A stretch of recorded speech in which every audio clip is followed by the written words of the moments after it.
등골이 서늘해지는 기묘한 이야기 싶고 정말 에어컨 없이도 서늘하시죠? 몸에 털이 쭉 뼈썰 정도로 기묘한 이야기들을 들려드리고 있습니다. 자, 그러면 프리한 식구 오늘의 1위 특종 후보를 만나보겠습니다.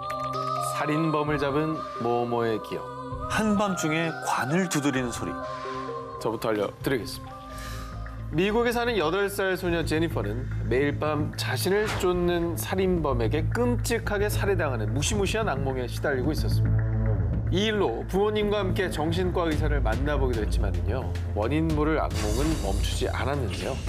그런데 반복되는 꿈의 내용이 너무나도 구체적인 것에 의문을 품게 된 정신과 의사는 제니퍼와 함께 경찰서를 찾아가 보았습니다. 정말 놀랍게도요. 미제 사건 중 제니퍼의 꿈과 완벽하게 맞아떨어지는 실제 사건이 존재한다는 것을 알게 됩니다. 뭐야. 자, 바로 제니퍼와 비슷한 또래 10살 소녀 랠프가 살해당한 사건이었는데요. 사건과 관련된 것들이 제니퍼의 꿈과 일치했고요. 결국 제니퍼의 진술을 토대로 실제로 랠프를 살해한 범인을 검거하기까지 했습니다. 무섭다.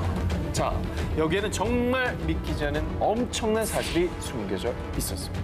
살인 사건의 피해자인 랠프가 제니퍼에게 심장을 이식해준 장기 기증자였다는 거죠. 자, 이 미스터리한 사건을 두고 미국 애리조나 대학교 정신의학과 교수 게리 슈워츠는 자신이 20여 년 넘게 연구한 셀룰러 메모리, 즉 세포 기억서를 주장했습니다. 심장을 비롯한 장기의 세포에는 기억 기능이 있어 장기를 이식할 때 기증자의 기억은 물론 습관, 재능, 취향 등이 수혜자에게 전달될 수 있다는 이론인데요. 기증자의 기억까지 전이된 제니퍼의 살해 외에 정말 소름 끼치는 사례도 있었습니다. 미국 조지아에 사는 소니 그레이엄은 신부전을 앓고 있었지만 정말 운 좋게도 심장을 이식받게 됐는데 수술은 성공적으로 마쳤지만 그 뒤부터 원인 모를 우울증에 빠지게 되었습니다. 결국 안타깝게도 자살로 생을 마감하고 맙니다. 어머, 그 귀한 심장을 이식받고도. 그렇습니다. 자, 그런데 뒤늦게 알게 된 놀라운 사실. 소니에게 심장을 이식해준 사람이 우울증에 걸려서 역시 자살로 생을 마감한 기증자였던 겁니다. 자, 과연 제니퍼의 악몽과 소니의 자살, 단순한 우연의 일치였을까요? 아니면 우리 몸속의 세포에 기억이 저장되고 있는 것일까요? 2015년 8월 25일. 이 온두라스의 지역 뉴스에 충격적인 영상이 보도됐습니다. 뭘 부시고 있는데요? 뭘 꺼내 부수고 있죠? 누구 있죠? 뭐야, 관인가? 이 무덤의 주인은 네이시 페레즈라는 여성입니다. 하지만 안타깝게도 결혼식을 치르기 며칠 전 갑자기 정신을 잃고 쓰러지고 말았습니다. 그 즉시 네이시는 병원으로 옮겨졌지만 안타깝게도 사망 선고를 받게 됩니다. 자, 그런데 장례식이 끝나고도 네이시의 곁을 떠나지 못하고 공동묘지를 밤새 헤매는 사람이 있었습니다. 바로 네이시의 남자친구였는데요. 에휴. 어느 순간부터 문득 남자친구의 귓가에 이상한 소리가 들리기 시작했습니다.